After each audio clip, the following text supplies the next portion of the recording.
Assalamualaikum warahmatullahi wabarakatuh.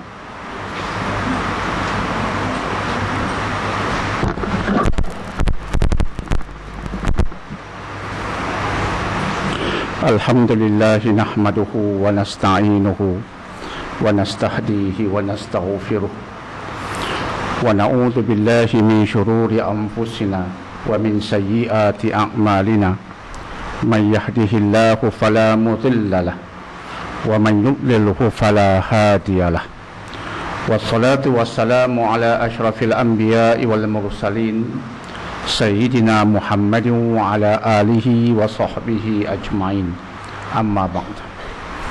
Tuan-tuan dan puan-puan, putera-putera dan puteri-puteri Islam yang dihormati lagi dimuliakan, alhamdulillah, lagi sekali kita panjatkan setinggi-tinggi syukur kepada Ilahi yang masih memberikan ruang dan kesempatan kepada kita untuk berhimpun di majlis yang permai ini, yang merupakan majlis ilmu yang mengajak diri kita bersama untuk mengkaji Al-Quranul Karim. Kita berhimpun untuk mentadabbur Al-Quran. Kita menyahut perintah Allah Subhanahu wa taala yang terdapat dalam surah An-Nisa ayat 82. Afala yatadabbarunal Quran? Tidak maukah mereka mentadabbur Quran? Mentadabbur Al-Quran artinya memahami dan mendalami isi-isi Al-Quran. Sebab itu seringkali saya ungkapkan di majlis kita ini satu ungkapan yang berbunyi, jangan hanya mengaji, hendaklah kita mengaji dan mengkaji. Mengkaji merupakan aspek penting dalam agama, dan tadabbur kita kaitkan dengan aspek mengkaji yang telah kita sebutkan tadi.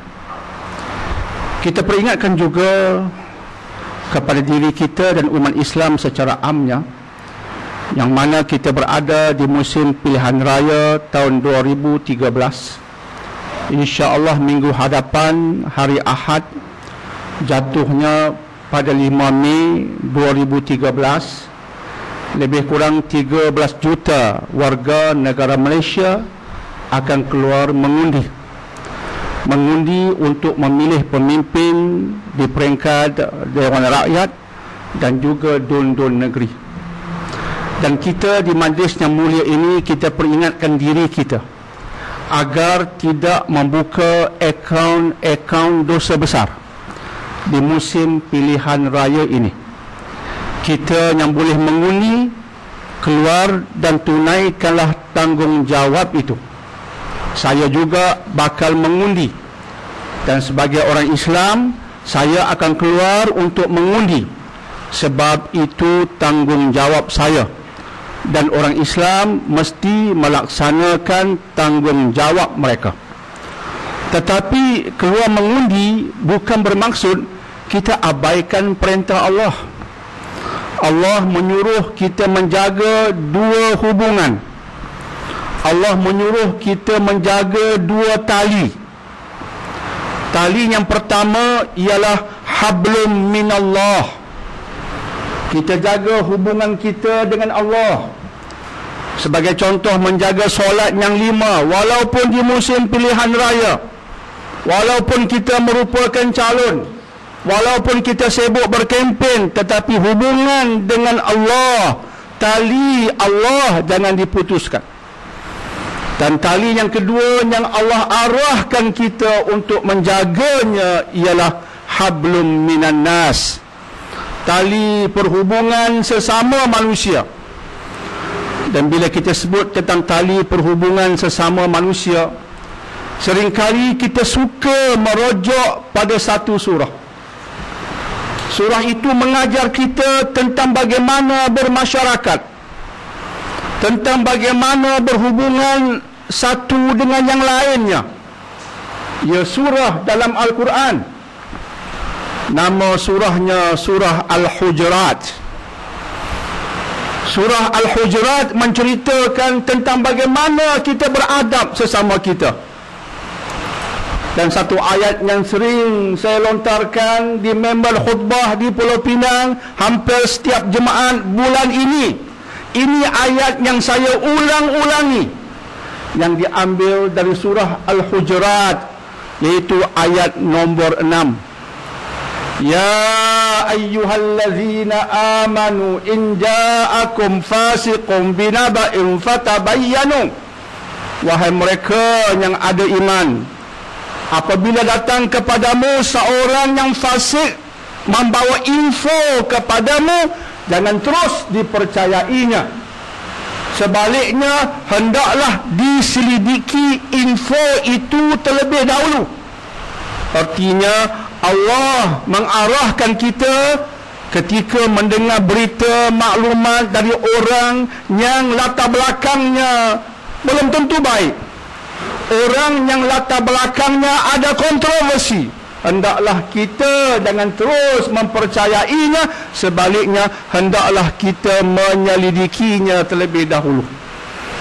Ayat itu berkaitan dengan seorang sahabat yang bernama Al-Walid bin Uqbah radhiyallahu an, yang telah memberitahu satu berita palsu kepada Nabi tentang pemimpin Bani Mustalik yang memeluk Islam. Nama pemimpin Bani Mustalik itu Al-Harith. Anak Al-Harith ini merupakan salah seorang ummul mukminin. Anak Al-Harith ini, anak perempuan Al-Harith ini bernama Juwairiyah, yang kemudiannya dikahwini Rasulullah dan merupakan salah seorang ummul mukminin. Juwairiyah abahnya ialah Al-Harith yang memimpin Bani Mustalik dan memeluk Islam. Tiba-tiba Al-Walid bin Uqbah diarahkan Nabi mengutip zakat daripada Al-Harith. Al-Walid tidak bertemu Al-Harith, sebaliknya mengatakan dia bertemu, dan Al-Harith enggan membayar zakat, malah hendak membunuhnya. Info yang salah. Atas dasar itulah Allah turunkan ayat yang baru saya bacakan tadi, ayat 6 surah Al-Hujurat, mengingatkan kita jangan jadi seperti itu. Dan di musim pilihan raya pasti ada info berita yang palsu, yang merupakan pembohongan, yang merupakan fitnah. Dan bila kita membawa berita yang sama tanpa diselidiki, kita sebenarnya telah melakukan satu dosa besar. Sebab itu seringkali saya mengatakan di musim pilihan raya jangan dibuka akaun-akaun dosa besar. Tetapi surah Al-Hujurat tidak berhenti di situ. Dalam ayat-ayat seterusnya Allah mengatakan di samping setiap info diselidiki terlebih dahulu, di samping itu jangan kamu bersangka buruk, mudah bersangka buruk dengan orang. Zon, jangan kamu mudah bersangka buruk dengan orang. Wala tajassasu, jangan mengintip keaiban orang. Di musim pilihan raya, mengintip keaiban orang bagi setengah golongan merupakan suatu kemestian. Nak jatuhkan musuh politik, salah satu taktik yang biasa ialah intip keaibannya, cerita tentang keaibannya, cerita tentang latar belakangnya yang lepas, yang lampau, yang aib, supaya tercemar peribadi itu. Akhirnya diharapkan orang tidak mengundinya. Perbuatan itu dikutuk Allah. Manusia seperti itu dikutuk ilahi, dan kita jangan bersama-sama dengan manusia terkutuk itu. Panduan kita Al-Quran, antaranya berdasarkan surah Al-Hujurat yang ayat-ayat dan tafsirannya begitu jelas. Tuan-tuan, hadirin, hadirat yang dihormati lagi dimuliakan, siapa yang hendak kita pilih? Ini soalan cepu mas. Dr. Daniel, siapa yang akan kita pilih? Sudah pasti jawapan saya bukan jawapan yang kita jangkakan. Jawapan saya memandangkan yang saya bawa ini Al-Quran. yang saya tanggung ini wahyu, maka jawapan saya bukan berdasarkan pandangan A dan B, tetapi pandangan saya berdasarkan wahyu. Yang jelas bagi saya berdasarkan wahyu, wahyu mendidik saya dan kita supaya tidak melihat di sudut sumbangan wang yang diberikan, sebab kerajaan kena menyumbang. Al-Quran mengajar saya untuk tidak menilai di sudut rumah yang bakal dibina, sebab itu tugas kerajaan membuat rumah. Maka itu bukan perkara yang saya hiraukan. Dia nak berikan wang, saya yakin pemimpin mana yang berkuasa, dia akan berikan. Ketika dia mampu, dia berikan. Dia akan membuat rumah, dia akan memberikan elektrik, dia akan memberikan air. Itu tak perlu diungkitkan, sebab itu tugas kerajaan. Saya tak menghiraukan itu. Jika tugas itu pun dia tak buat, nampak sangat dia teramat teruk sebagai kerajaan. Itu bukan yang hendak saya lihat. Itu tugas kerajaan.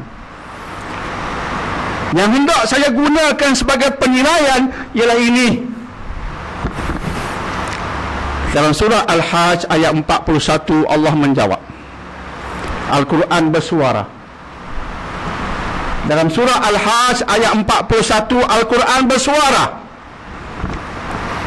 Allah Subhanahu wa taala berfirman, allazina in makkannahum fil ardi aqamus shalah wa atawuz zakah wa amaru bil ma'ruf wa nahau 'anil munkar walillahi 'aqibatul umur. Dan orang-orang yang selepas kami berikan kekuasaan kepada mereka, makkannahum ditafsirkan ulama sebagai diberikan kekuasaan kepada mereka. Orang-orang yang apabila kami berikan kekuasaan kepada mereka ramai, bukan seorang, golongan yang apabila kami berikan kekuasaan kepada mereka, pertama mereka tegakkan solat. Itu pemimpin yang saya cari. Pemimpin yang menyemarakkan ibadah, pemimpin yang mementingkan ibadah. Percakapannya percakapan ibadah, bukan sekadar wang, bukan sekadar sumbangan, duit, rumah, tapi ibadah. Kekuatan dalaman. Bukan kita abaikan aspek material, tidak sekali. Tetapi yang Allah tekankan pertama sekali, orang yang diberikan kekuasaan, pertama dia semarakkan ibadah. Dia tekankan bab solat sebagai contoh yang merupakan tiang agama. Itu Allah sebut. Itu yang saya nak lihat. Wa atawuz zakah, dan mereka mengeluarkan zakat. Mereka pentingkan pemberian bantuan kepada ummah, Masya Allah. Wa amaru bil ma'ruf, dan mereka mengajak kepada ma'ruf. Itu juga nak saya lihat. Mereka menegakkan yang ma'ruf yang Allah suruh. Bila Allah kata ini kena buat, ini kena buat, ini kena buat, sebab ini ma'ruf, sebab itu Allah suruh, mereka buat. Bukan yang Allah pentingkan, mereka pandang tak penting. Yang agama kata fardu, dia buat main. Benda yang Islam tak ajar, dia buat. Wa nahau 'anil munkar, dan dia mencegah munkar. Itu juga saya nak lihat. Benda yang Islam haramkan, dia tak buat, dia tak tegakkan. Benda yang munkar dalam agama, dia tak buat, dia tak semarakkan. Al-Quran sudah bersuara. Lantas bila saya mengundi, memilih, saya sedar ia rahsia, jangan ditanya. Nobody should know. Nobody should know about your choice. But you should know about the Quran. You shouldn't know about my vote, but you should know and understand the message of Allah. Maka bila saya menjawab berdasarkan mesej Allah. Bila kita mengundi, pilih orang yang menekankan ibadah, ucapan yang menekankan ibadah, bukan sekadar wang, bukan penekanan yang material, tapi ibadah, hubungan dengan Allah.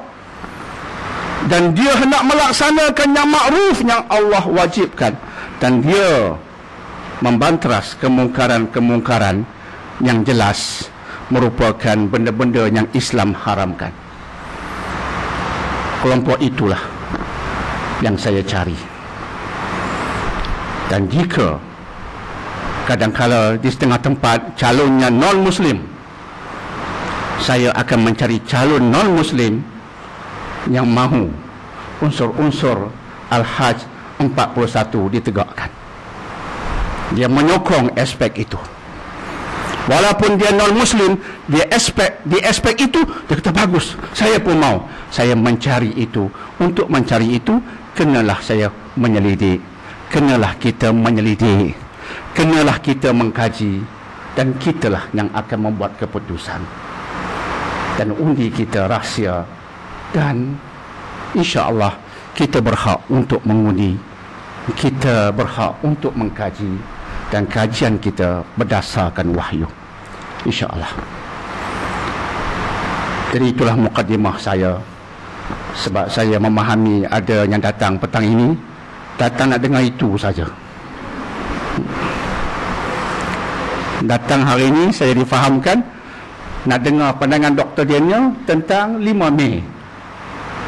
Jadi saya pun meraih, tapi seperti yang saya katakan, saya menjawab bukan berdasarkan pandangan peribadi, pandangan A dan B, tapi rujukan saya wahyu dan tafsirannya itu panduan, dan kemudian kita aplikasilah dalam tempat kita masing-masing, insya-Allah. Semoga membantu. Tuan-tuan dan puan-puan, hadirin dan hadirat yang dihormati lagi dimuliakan, petang ini kita memasuki surah baharu, surah nombor 94 yang mengandungi 8 ayat. Surahnya surah Al-Insyirah. Surah Al-Insyirah bermaksud surah yang bertemakan Allah yang melapangkan. Insyirah artinya melapangkan. Jadi itu temanya. Kita akan membedah ayat-ayat dalam surah ini untuk memahami perincian tema itu. A'udzu billahi minasyaitonir rajim. Bismillahirrahmanirrahim. Alam nashrah laka sadrak wa wada'na anka wisrak alladhi anqadha zahrak wa rafa'na laka dhikrak فإن مع العسر يسرا إن مع العسر يسرا فإذا فرغت فانصب وإلى ربك فارغب. Sadaqallahul Azim. Al-Insyirah ayat 1 hingga 8 yang bermaksud, bukankah kami Allah telah melapangkan dadamu ya Muhammad, dan kami telah menghilangkan daripadamu bebananmu, dan kami tinggikan bagimu sebutan namamu. Sesungguhnya sesudah kesusahan itu akan ada kemudahan. Sesungguhnya sesudah kesusahan itu ada kemudahan. Maka apabila kamu telah selesai melakukan sesuatu urusan, maka kerjakanlah dengan bersungguh-sungguh urusan yang lain, dan hanya kepada Rabbmu, hanya kepada Tuhanmu lah hendaknya kamu berharap. Tuan-tuan dan puan-puan yang dihormati lagi dimuliakan, surah Insyirah memang terkenal. Bagi setengah orang dibacakan surah ini di ubun-ubun anaknya yang baru dilahirkan. dengan harapan dan doa, dengan berkat ayat-ayat dalam surah Al-Insyirah, Allah melapangkan hati anaknya, Allah ringankan bebanan hidup anaknya. Ia bukanlah suatu kesalahan, namun yang lebih penting ialah mendidik anak itu memahami Islam dan menghayatinya. Itu lebih pokok, bukan semata-mata membaca surah Al-Insyirah, dihembuskan ke ubun-ubun, lepas itu dilupakan bab pendidikan ke atas anak itu. Itu bukan caranya. Yang lebih besar mendidik, kemudian kita gunakan cara yang kita sebutkan tadi sebagai sokongan, tidaklah merupakan suatu kesalahan. Surah ini merupakan surah Makkiyah.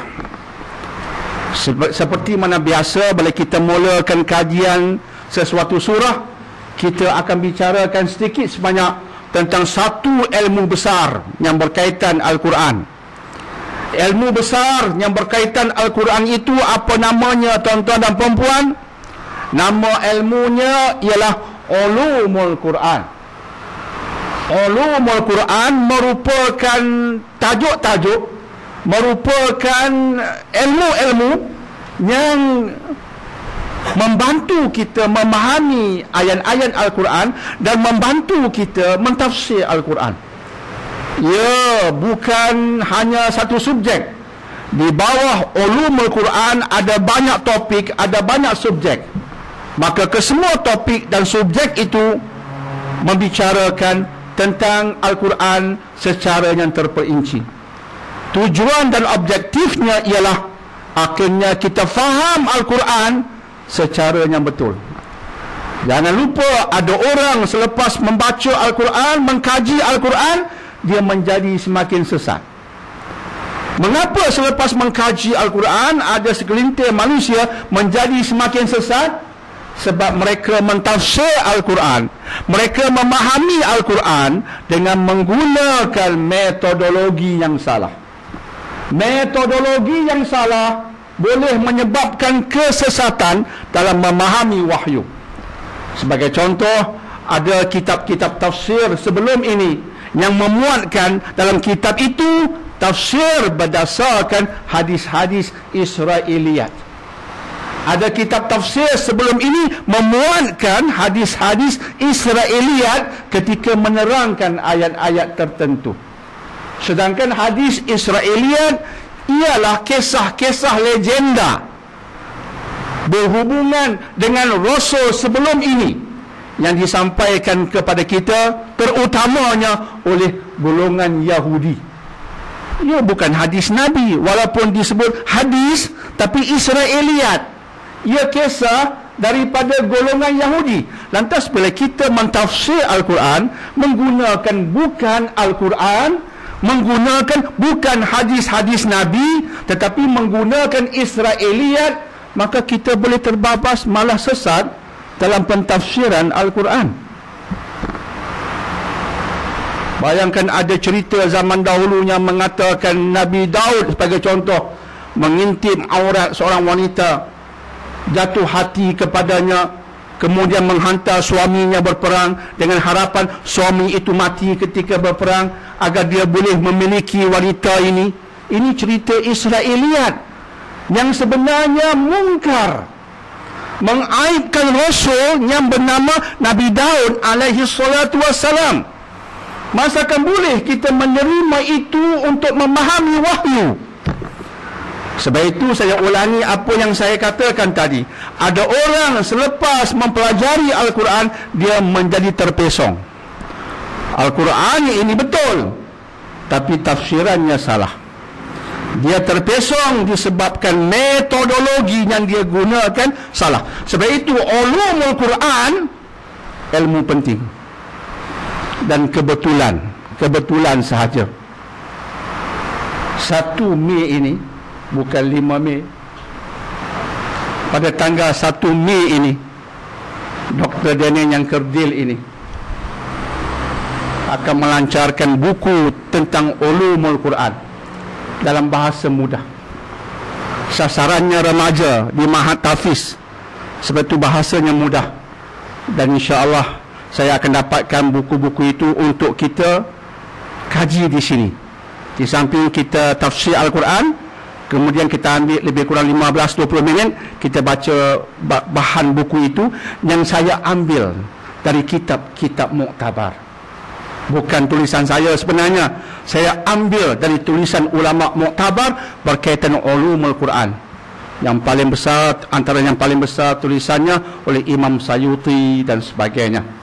Dan nama buku yang akan dilancarkan 1 Mei ini di Pesta Buku Antarabangsa bertempat PWTC. Sekarang Pesta Buku Antarabangsa sedang berjalan di PWTC. Hari last, hari terakhirnya 5 Mei. Kebetulan tarikh kita mengundi, itu hari terakhir. 1 Mei saya melancarkan buku Ulumul Quran. Cuma tajuknya ialah The Power of Al-Quran.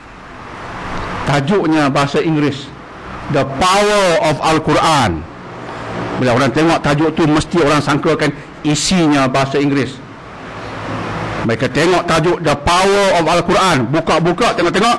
Adapun selepas itu terus dalam bahasa kita. Cuma ini taktik baru Dr. Daniel bersama dengan PTS. Dia guna pendekatan Indonesia. Jadi apa yang penting isinya ulumul Quran dalam bahasa santai, dan kemuncaknya kita bicarakan bagaimana Al-Quran menggegarkan Barat, bagaimana wahyu mengubah orang Barat yang mengkaji Al-Quran. Itu tambahan Dr. Daniel yang kerdil, yang tak ada yang kitab-kitab ulama dahulu. Sebab ceritanya cerita hari ini, statistiknya statistik hari ini. Jadi itu tambahan sebagai sokongan daripada tulisan yang teramat baik yang ditulis ulama sebelum ini. Kebetulan ia berkaitan dengan ulumul Quran. Maka surah ini surah Makkiyah, dan bila kita mengkaji Al-Quran, antara aspek yang kita perlu faham ialah Makkiyahnya surah ataupun ayat, ataupun Madaniyahnya surah ataupun ayat. Saya yakin tuan-tuan perempuan sudah faham ini. Makkiyah maksudnya ayat ataupun surah diturunkan sebelum hijrah. Madaniyah maksudnya ayat ataupun surah yang diturunkan selepas hijrah. Hijrah penentu. Sebelum hijrah, Makkiyah. Selepas hijrah, Madaniyah. Dan surah ini diturunkan sebelum hijrah. Penekanannya pada aspek yang berkaitan dengan akidah dan seumpamanya. Maka ia mengandungi 8 ayat. Mari kita bedah ayat-ayat dalam surah ini. Bismillahirrahmanirrahim. Alam nashrah laka sadrak. Bukankah kami telah melapangkan dadamu? Ulama tafsir yang kita rojok sekarang, iaitu tafsir dalam tafsir Ibn Kathir, Imam Ibn Kathir rahimahullah ta'ala berkata, maksudnya kami, iaitu Allah Azza wa Jal, telah menerangi hati Nabi dan menjadikannya lapang dan luas. Ia melambangkan ketenangan. Dan berkata Imam Ibn Kathir lagi, Allah melapangkan dadanya dengan memberikan syariat kepadanya, syariat yang luas, syariat yang toleran, syariat yang mudah, tidak berat, tidak sulit, tidak susah. Semua itu disebutkan dalam tafsir Ibn Kathir. Jadi yang pokoknya ialah Allah mengatakan, tidakkah kami Allah telah melapangkan dadamu dengan iman dan Islam. Itu pokoknya. Dan memang ia selari dengan ayat yang lain. Dalam surah Al-An'am ayat 125. Ayat 125 surah Al-An'am begitu indah. Ia berbunyi, faman yuridillahu an yahdiyahu yashrah sadrahu lil Islam.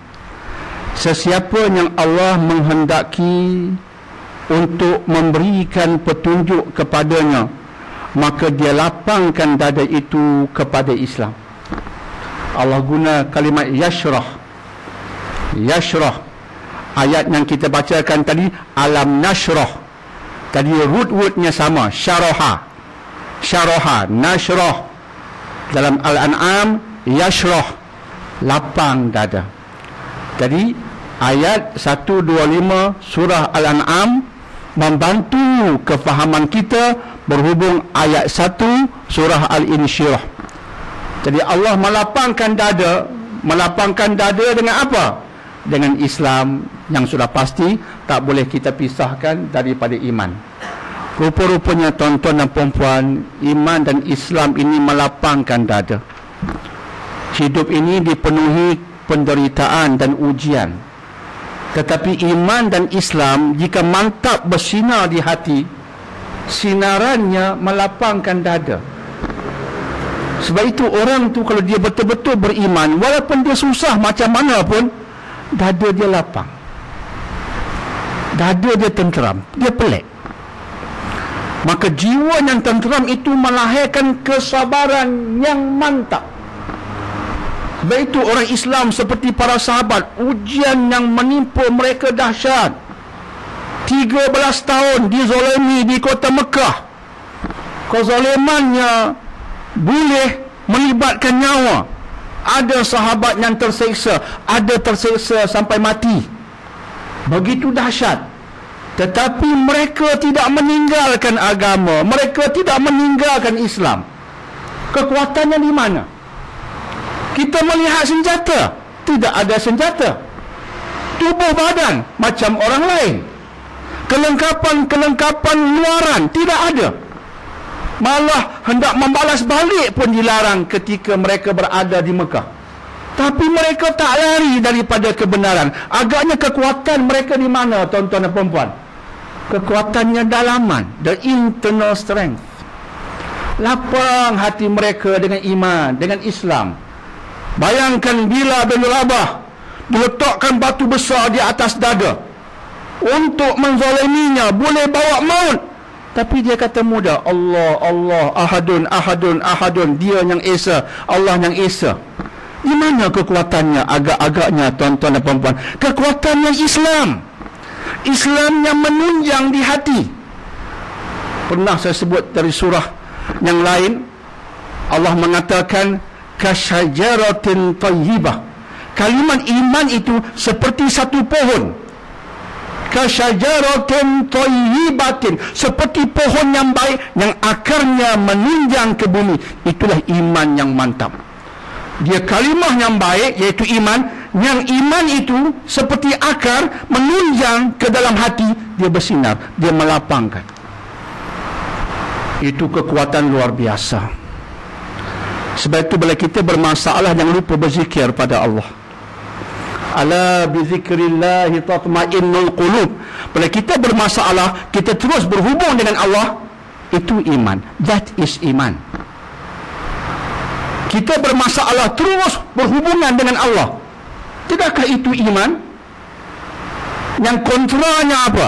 Bila kita bermasalah, mengapa ya Allah? Wah ini, mengapa tak kena masalah pada orang lain? Mengapa pilih aku? Itu marah Tuhan. Itu kontra pada iman. Tapi orang yang jiwanya lapang dengan iman, ketika bermasalah terus ingat pada Allah lagi. Pelik ya?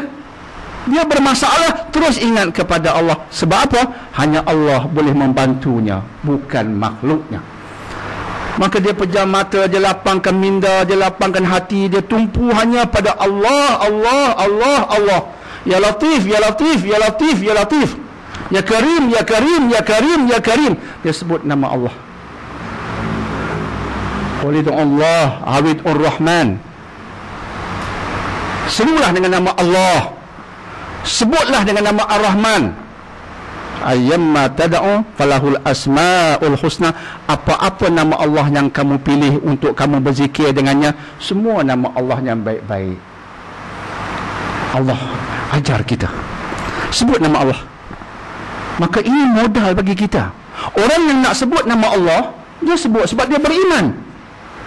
Itu bukti kita beriman. Ketika diujilah, kita kena buktikan keimanan kita.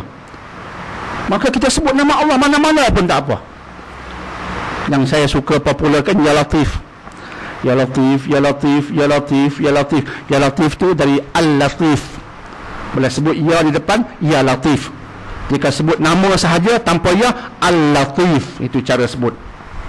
Kalau sebut ada ya Latif, ya Rahman, ya Rahim, ya Karim, ya Dzal Jalali wal Ikram. Ya Latif artinya dia Allah yang mengetahui benda sulit-sulit dan rahsia yang aku tak tahu. Maka aku sebut namamu yang maha mengetahui. Tolonglah aku, wahai dia yang mengetahui semua rahsia yang aku langsung tak tahu. Kalimat itu melambangkan kita rendah, kita fakir. Dialah yang berkuasa mutlak. Itu yang kita sebut dan kita fahami untuk dapat bantuan. Ya Latif, Ya Latif, Ya Latif, Ya Latif. Di samping nama-nama Allah yang lain, semuanya kata Allah Asmaul Husna, nama-nama yang baik. Itu lambang iman. Ya mungkin masalah tak selesai spontan. Ya mungkin masalah tak selesai dalam masa sehari dua. Tapi insya-Allah dia akan selesai jika kita istiqamah. Sebagaimana Nabi dan para sahabat dizalimi di kota Mekah, tapi akhirnya selesai masalah. Mereka memimpin negara Islam di Madinah dan kepimpinan mereka itu contoh sampai sekarang. Selepas dipijak, ditekan, akhirnya mereka bersabar dan mereka berjaya. Asalnya miskin, tiba-tiba kaya raya. Asalnya susah, tiba-tiba senang dan mewah. Allah ubah. Walaupun tidak spontan, tapi akhirnya berlaku. Itu contoh yang hendak kita contohi. Sejarah mengajar kita banyak perkara. Contohnya, kalau sabar kamu lakukan dengan betul, kamu akan senang selepas ini. Pegang itu. Bukti sejarah begitu jelas sekali. Antaranya telah kita sebutkan tadi. Maka kekuatan yang paling kita cari, kekuatan dalaman. Sebab itu sewajarnya di Malaysia, bab takwa, bab agama ini sepatutnya menjadi agenda nasional. Jika Malaysia nak selamat, penekanannya sepatutnya pada aspek dalaman. Melahirkan pelajar yang bertakwa, yang jiwanya suci, bersih. Bukan sekadar kita hulurkan belanja wang, handphone. Bukan sekadar itu. Handphone dia beli, dia guna untuk apa? Wang dia dapat, dia guna untuk apa? Tapi jika dalamannya betul, dunia yang dia miliki semua jadi baik. Sebab itu sepatutnya aspek takwa, aspek Islam ini yang mendamaikan hati ini sepatutnya menjadi agenda besar negara, bukan benda kecil. Sebab itu kita sebutkan ayat tadi Al-Hajj 41. Orang yang apabila kami berikan kekuasaan pada mereka, benda yang Allah sebut pertama yang dia buat ialah dia semarakkan ibadah. Aqamus solah, dia tegakkan solat. Itu Allah sebut dulu.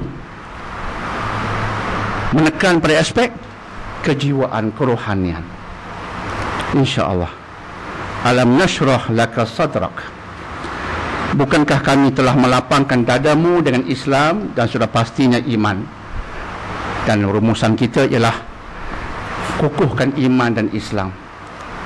Ketika bermasalah, buktikan iman dengan cara ingat kepadanya, sembahnya berterusan. InsyaAllah dia akan tolong.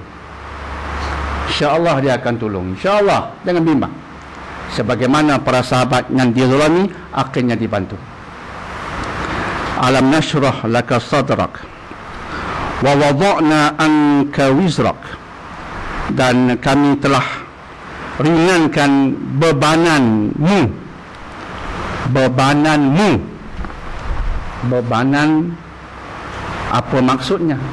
Maksud di sini sebab Allah kaitkan wisrak, wa wada'na anka wisrak, maka ulama mentafsirkan itu sebagai dosa. Allah jadikanmu maksum, tak berdosa. Jadi bila manusia itu tak berdosa, ringan bebanannya. Sebab dosa ni bebanan.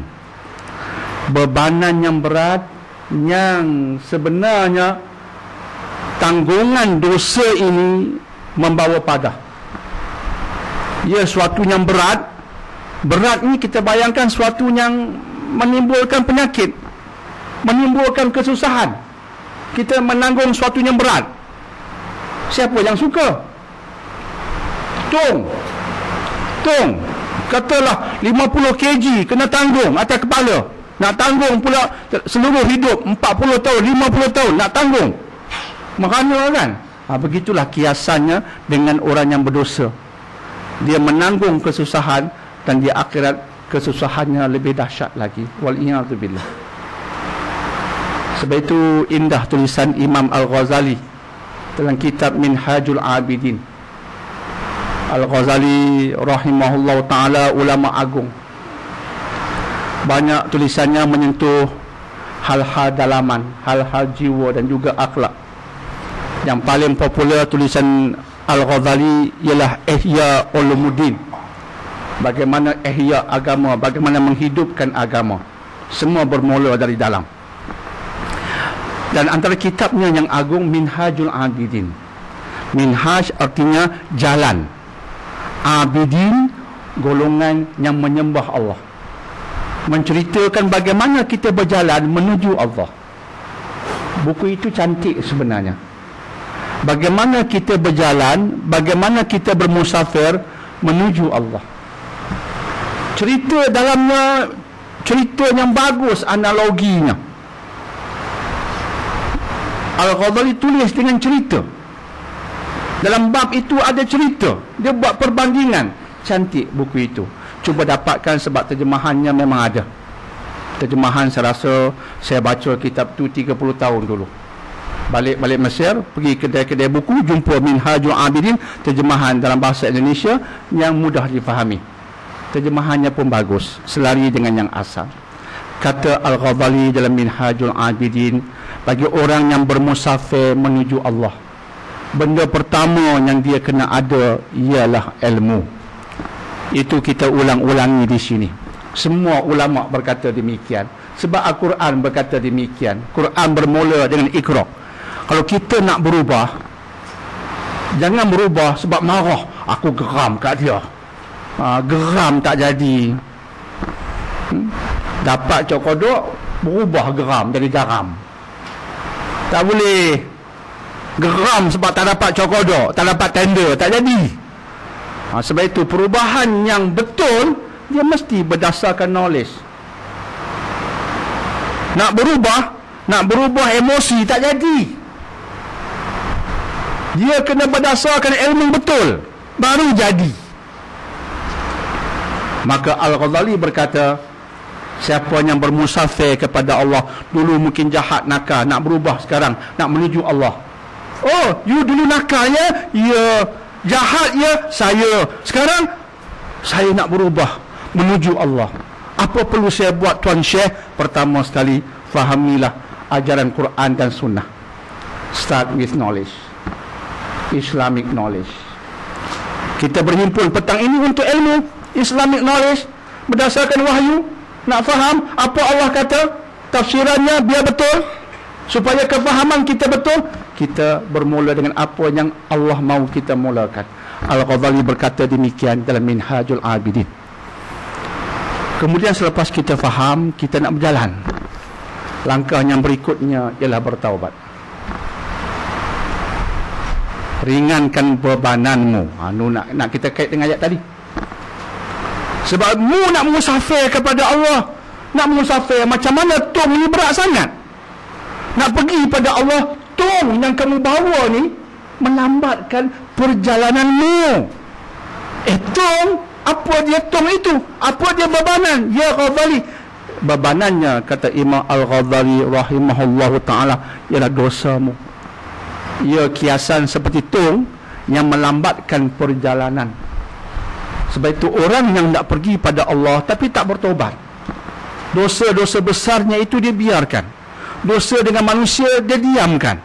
Dia tak rusa bayar hutang, dengan JPA tak beres lagi, dengan mahra tak beres lagi, buat deal, tulis alamat salah pula supaya JPA tak boleh kesan, mahra tak boleh kesan. Nak bagi tahu juga, saya berhutang dengan JPA 70,000 sebab saya berhenti dari khidmat kerajaan. Patutnya 10 tahun saya berhenti awal. Jadi kerajaan kata, Daniel dah langgar perjanjian, tunaikan janji ya. Kau langgar perjanjian sebab buka klinik sendiri, kena bayar 70,000. Alhamdulillah, hari ni dah beres lah. Nak bagi tahu sajalah, bagi alamat betul. Bagi alamat betul. Baik, saya kena bayar banyak mana tuan di federal, dia hantar ke alamat yang betul itu. Sebulan tolak 500. Saya tolak setiap bulan. Alhamdulillah. Habislah. Jadi ini hutang dengan makhluk, bereskan. Tidak kita terbeban dalam hidup. Jadi kata Al-Ghazali, nasnya Al-Quran pastinya, oleh kita nak bermusafir kepada Allah, ringankan bebanan, dan maksudnya tinggalkan dosa. Maksudnya bertaubat. Dan bila kita sebut taubat, jangan lupa taubat ada rukun-rukunnya. Ini sifir-sifir yang kita ulang-ulangi. Setiap benda dalam agama Islam tu dia ada rukun-rukun, dia ada cara, dia ada adab. Supaya kita boleh belajar tu kita tahu. Nak follow up macam mana? Sebut taubat, kita hendaklah bertaubat. Nak bertaubat macam mana? Macam mana? Islam dia jawab macam mana? Bagaimana? Kaifiat. Nak solat macam mana? Kaifiat. Dalam kitab fiqh dibincang. Kaifiatnya, caranya begini. 2 rakaat tu apa maksudnya? Begini. Kaifiat. Cara tu Islam perincikan. Nak bertaubat macam mana? Oh, taubatnya Quran katakan taubat nasuha. Taubat nasuha tu apa dia? Kata Umar Al-Khattab, kamu tengok susu yang dikeluarkan dari uncang unta. Susu yang keluar dari uncang unta itu, mungkinkah dia akan kembali ke uncang unta itu? Tak mungkin. Begitulah taubat nasuha. Kamu keluar dari dosa, kamu bertaubat, jangan patah balik. Jangan patah balik. Kita dah berubah, alhamdulillah. Sekadar ini dah berubah. Tak ndaklah buat dosa-dosa, tak ndaklah menipu, tak ndaklah sebar fitnah, termasuk di musim pilihan raya. Jangan di musim pilihan raya ni jatuh tersepuk. Dah declare nak berubah, declare jadi orang baik, di musim pilihan raya jatuh. Jangan. Dah janji nak berubah ni, belajar tafsir tadi. Datang belajar tafsir. Di musim pilihan raya, tafsir terberhenti. Jatuh. Oh, tak ada. Jangan silap. Jangan ikut geng, ikut wahyu. Dah tobat, susu keluar, nak patah balik. Tak patah balik, ya Umar Al-Khattab. Kamu pun buat begitulah. Jangan patah balik. Bila itu kita fahami ada rukun. Bila kita berdosa dengan Allah, contohnya tak semayang, tak berpuasa, kita berdosa dengan Allah. Kita langgar perintah Allah. Langgar perintah Allah, kita berdosa dengan Allah. Rukunnya 3. Pertama, jika nak bertobat, rukun pertama kena ada penyesalan. Astagfirullah, menyesalnya aku. Tempatnya di hati. Lidah mungkin berkata menyesal, tapi ada pelakon yang pandai. Pelakon drama, dapat anugerah drama, the best screen drama in the world. Puak-puak pelakon tu jaga. Astagfirullah, bohong.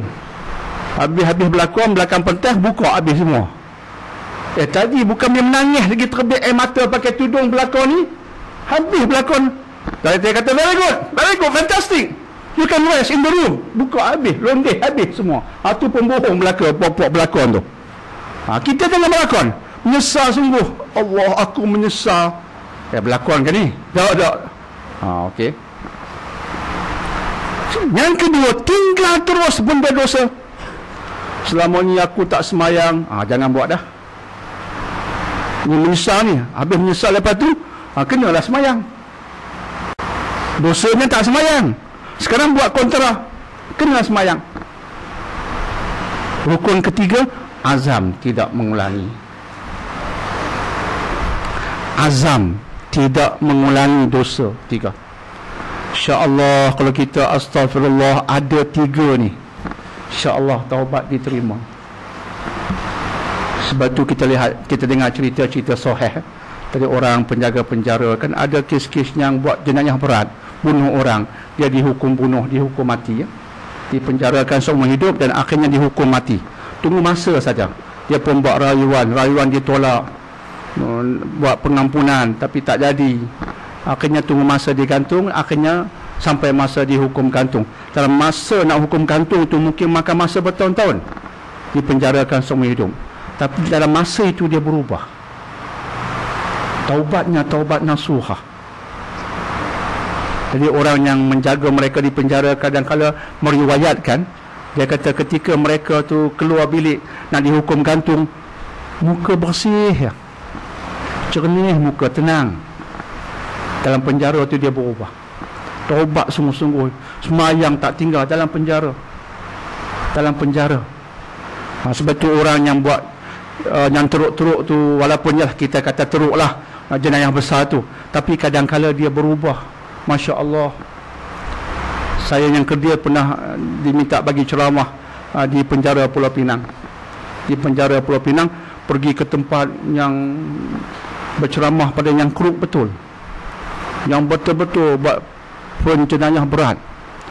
Dan saya lihat di belakang, soh belakang sekali, satu kumpulan wanita. Mereka datang lewat sekali, naik ke atas, tangan digari, ada polis khas menanti. Saya pun bisik pada pengarah, tuan pengarah, yang tu siapa dia? Yang tu wanita yang hardcore punya jenayah, doktor. Yang ni kami tak boleh lepas. Ni jenis bunuh suami, bunuh pakwa, suami main kayu 3. Dia wanita lembut. Sami'na wa ata'na, ya bang, ya bang, ya bang. Abang kelentong lagi. Ya bang, abang kelentong lagi. Ya bang, abang kelentong lagi. Satu malam lepas bang, lepas azan, dia bunuh atas katil.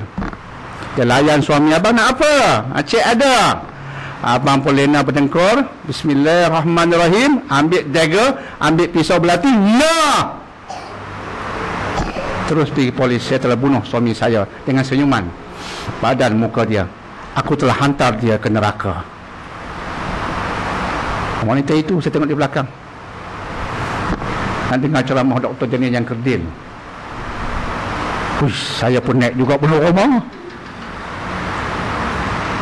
Naik juga bulu rumah. Nak cakap apa dengan mereka ya? Saya rasa macam dunia baru. Bercakap dengan tuan-tuan dan perempuan, alhamdulillah lah, baik-baik belaka. Datang semua, alhamdulillah, tak mau bebanan dosa. Ini bunuh orang. Kemudian saya disuruh ceramah jauh sikit. Aku depan ni ke dekat ni? Saya tak, jauh, rasa macam jauh nak tengok mereka. Sebab apa, puak-puak ni takut nanti dia datang tangkap doktor, dia kidnap saya. Okey, lepaskan kami, guna doktor untuk keluar. Jadi saya pun dengar begitu, naik keciut perut. Aku nak ceramah macam mana ni? Macam ni punya penceritaannya macam mana? Tawakal sajalah. Kenalah ada orang cakap. Nak cakap apa ni? Dok fikir, ya Allah, nak cakap apa? Ya Rabbi, nak cakap apa dengan orang ni? Maka saya pun teringatnya, kalau dia bertobatlah, dia berubah, mungkin dia bagus daripada aku. Hadis menceritakan ada orang dah bunuh 100 orang, mati-mati, syurga terus. Hadis ceritakan, sebab itu kita berani mengatakan demikian. Dah bunuh 100 orang, mati-mati, kesan taubat, malaikat rahmat bawa nyawa. Kiranya kematian yang bagus. Dah bunuh 100 orang, kesan taubat. Saya terfikir kalau mereka ni bertaubat, mungkin dia bagus berbanding aku. Tak mustahil. Jadi saya pun mula dengan cerita memberi harapan. Tak sebut langsung penjenayah. Kalimat tu tak keluar. Saya berhati-hati, jangan sebut jenayah, jangan sebut ada setengah orang nak kena kat kami lah tu. Saya berhati-hati, jangan sebut langsung bagi dia terasa, tak mengguris perasaan dia. Sebab dia tahu dah, dia tahu dia teruk. Orang dah hukum dia teruk. Takkan Dr. Daniel pun pergi tambah lagi. Jadi saya guna bahasa, alhamdulillah, saya seronok jumpa tuan-tuan dan perempuan. Tahu mengapa saya seronok? Saya seronok sebab di depan saya orang yang tinggi harapannya. Tuan-tuan perempuan ada harapan kan? Hangguk kepala depan saya. Apa harapan tuan-tuan dan perempuan? Dialog. Harapan tuan-tuan dan perempuan ialah Allah redha kan? Dr. Daniel pun bukan suci elok. Saya pun bersalah juga. Kita sama. Mari kita bersembang sebagai insan sama, insan yang tak maksum. Nampak tarik nafas lega. Habis-habis pengarah kata, doktor, ini first time dah ceramah, mereka tak queue keluar pergi kencing. Maaf ya, kasar pengarah beritahu. Biasa jika ustaz main boring kan, duk hantam mereka. Siapa yang pernah berzina ini jaga masuk neraka. Allah, dia dah ditakutkan kena dengan ustaz macam tu. Biasa ustaz macam tu selama ni mereka terus angkat tangan nak beratur pergi kencing, tak mau dengar. Nak balik ke bilik tak diizinkan. Pergi kencing boleh. Kencing situ nanya ustaz, pakai beratur ya, seorang-seorang keluar nak pergi qada hajat. Maaf cakap tadi, alhamdulillah dia tak qada hajat macam ni. Ceramah tu saya pun di escort keluar banyak lapis. Doktor datang pula, saya nak datang lagi lah, seronok lah pergi. Kemudian alhamdulillah lepas tu dengar berita, alhamdulillah minggu lepas subuh penuh surau, mereka bertukar. Orang ni kita kata teruk, tapi bila dia insaf kan, ya Rabbi, bagus berbanding kita, bagus berbanding saya pun, bagus lagi mereka, sebab dia bertobat. Dan balik dengan ayat tadi, orang yang bertobat dia ringankan bebanan ketika bermusafir kepada Allah. Rukun taubat 3, kalau dosanya kepada Allah, penyesalan, meninggalkan dosa, azam jangan mengulanginya. Jika berdosa kepada makhluk, tambah satu lagi, rukun keempat, minta maaf atau pulangkan haknya. Teruk lagi rupanya jika bersalah dengan makhluk. Ya, sebab rukun taubat jika bersalah dengan makhluk rukunnya 4, dengan Allah rukunnya 3. Oleh itu beres, Masya Allah, jernih kita. Macam orang balik Mekah, dia taubat, tenang, wajah jernih. Ni baru balik daripada haji, baru balik dari umrah, nampak muka jernih. Ke di sana bertobat, menangis, berubah. Balik kita nampak wajah tenang, seronok ya. Alhamdulillah, ringan bebanan, lapang. Nabi SAW maksum. Kami ringan kamu daripada wisrak, daripada segala dosa. Itu ringan, keringanan yang kita cari, insya-Allah ya. Wa wada'na anka wisrak alladhi anqadha zahrak. Wizrak, dosa yang membebankan belakangmu. Itu analogi, yang membebankan zahrak, belakangmu, telah kita sebutkan tadi. Wa rafa'na laka dhikrak, dan kami tinggikan sebutan namamu di dunia. Ulama tafsir ada yang mengatakan, contoh Imam Mujahid mengatakan, maksudnya Allah berfirman, aku tidak disebut, aku Allah tak disebut kecuali kamu disebut bersama daku, iaitu dalam kalimah syahadah. Itu tafsiran Imam Mujahid. Asyhadu an la ilaha illallah, tak ada ilah, tak ada Tuhan melainkan Allah, mesti sebut, disusuli dengan sebutan ke atas Nabi. Wa asyhadu anna Muhammadar Rasulullah, kami tinggikan namamu, dengan maksud sebut nama Allah dalam kalimah syahadah, mesti sebut namamu. Itu tafsiran Imam Mujahid. Imam Qatadah berkata, Allah meninggikan nama Nabi Muhammad di dunia dan juga di akhirat, maka tidak ada seorang yang berbicara, contohnya khatib setiap jemaat, melainkan dia mesti membaca syahadah. Dan juga tidak ada yang menegakkan solat, melainkan mesti juga bersyahadah. Dalam syahadah itu disebut nama Allah, mesti disusuli dengan Nabi Muhammad sallallahu alaihi wasallam.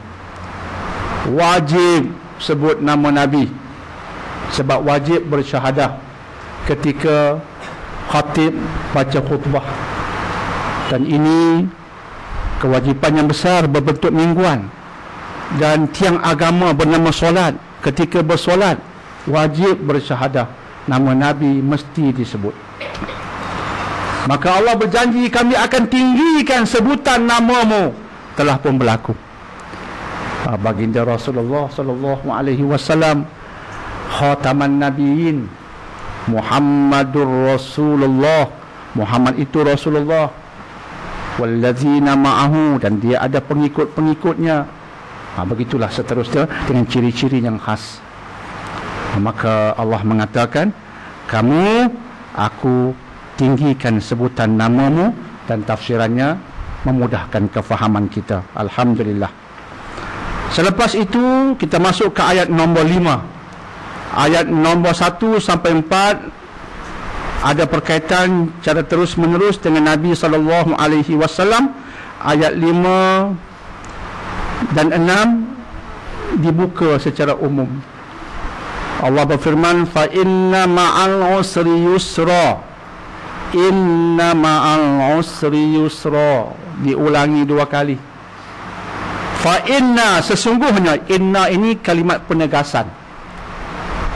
Kata orang belajar bahasa Arab, kalimat takkid. It is a guarantee from God Azza wa Jal. Garanti, kalimat garanti lah. Garanti hang dapat. Itu bahasa kita. Fa inna, tu bahasa garanti. Sesungguhnya, jaminan. Jaminan ilahi, kena pegang. Sesungguhnya, sesudah kesusahan ada kemudahan. Ayat 6, ayat 5. Ayat 6 diulangi. Lagi sekali penegasan digunakan. Garanti. Inna ma'al usri yusra.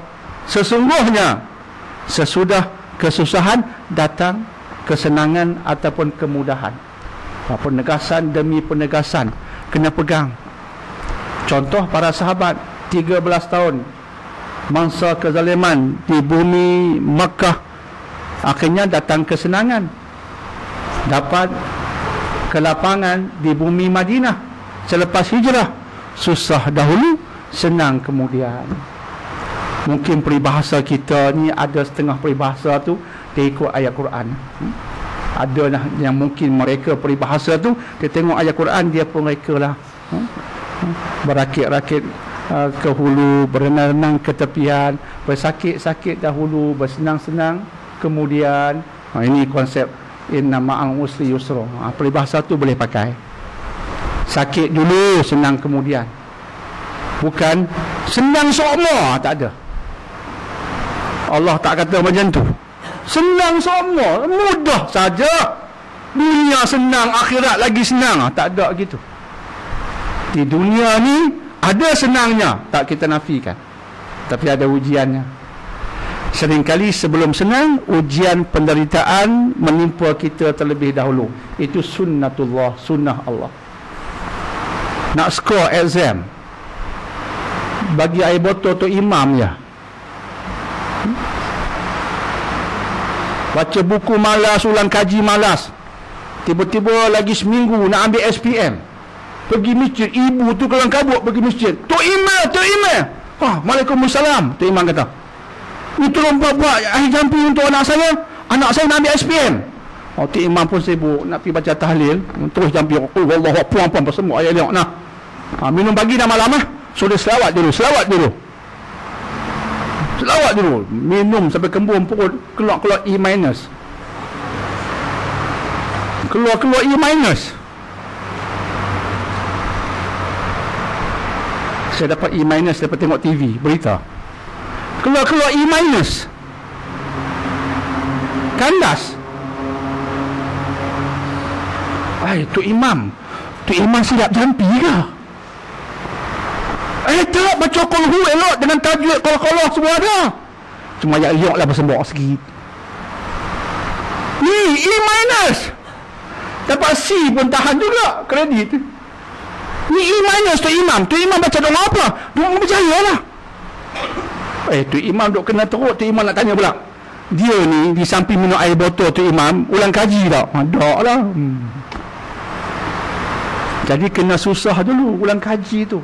Berusaha tu susah lah. Jadi barulah skor, insya-Allah. Itu konsep yang mudah kita fahami. Sama juga kita buka bisnes. Buka bisnes tu mudah sungguh untung. Tak begitu. Dia ada ujian penderitaan, orang yang dengki, buat begitu, buat begini. Allah, nak senang ni bukannya senang. Nak senang ni bukannya senang. Nak senang bukannya senang. Ada ujian. Orang berdengki pula buat sihir, demam tak baik-baik. Pakar buat teropong sana, teropong paru-paru, teropong jantung, semua okey. Tapi pasal apa teruk sangat?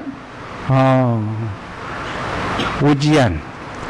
Tapi bukan selama-lamanya. Sabar, ikut agama, bersabar, solat, doa, insya-Allah janjinya pasti akan Allah tunaikan. Akan datang selepas susah tu yusra, senang. Pegang ni, pegang. Janji manusia tak boleh pegang sangat, janji Allah boleh pegang. Janji manusia, jika saya menang insya-Allah kamu senang, jangan pegang. Jika saya menang, kamu senang. Tulis masuk diary. YB kata depan aku. Depan aku dia kata. Naik jari. Depan aku dia kata. Kalau aku menang, kamu senang. Jangan pakai tuan-tuan perempuan. Bila berlaku betul dia menang, dia yang senang. Dia menang, dia yang senang. Kamu susah tu. Duduk pakai lah, naiklah motor, yang rotek mati tu. Tak ada duit nak pakai rotek baru. Alhamdulillah. Tu seorang pakcik beritahu saya, siapa menang pun pakcik sama juga doktor. Siapa menang pun tengoklah pakcik, dah tua ni kayu basikal nak pergi cari rezeki. Siapa menang pun pakcik dah berapa tahun dah berwarga emas dah. Allah, selama ni pakcik macam ni lah. Dekat pilihan raya baru main Assalamualaikum pakcik. Pakcik macam ni lah doktor. Kesian tengok. Jadi janji manusia, janji Allah pegang. Allah kata lepasmu susah, aku bagi senang. Pegang. Pegang. Dia benar, dia hakiki. Kita pegang janji Allah. Janji manusia belum tentu. Mungkin ada yang benar, belum tentu. Janji Allah tentu. InsyaAllah ya. Jadi ketika kita susah, alhamdulillah. Sebab itu orang yang faham ayat macam ini, ketika dia diuji kan, dia boleh kata alhamdulillah. Boleh Boleh saya baca kitab Ihya Ulumuddin, Al-Qadhali cerita orang seperti sahabat Umar Al-Khattab, ketika mereka diuji, dia kata alhamdulillah. Saya tak faham minda tu. Baca terus baru sedar. Sebab otak dia diset oleh Quran.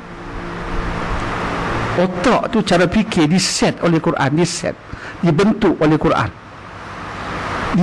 Dibentuk oleh Quran. Mereka dah baca Quran dan faham, akhirnya dengan kefahaman itu otak mereka dibentuk dengan acuan Quran. Itu penting faham. Kita boleh susah tu, Allah. Mereka alhamdulillah senyum. Salah satu sebabnya dalam kitab Ihya menceritakan, salah satu sebabnya mereka kata alhamdulillah ialah Allah janji lepas susah senang. Sekarang susah, kira dekat dah nak senang tu. Begitu cara dia lihat. Sebab Allah kata lepas susah senang. Kita sekarang dah lalui dah susah, kalau senang dah dekat dah. Alhamdulillah dekat dah senang tu. Cara dia lihat berdasarkan ayat ni.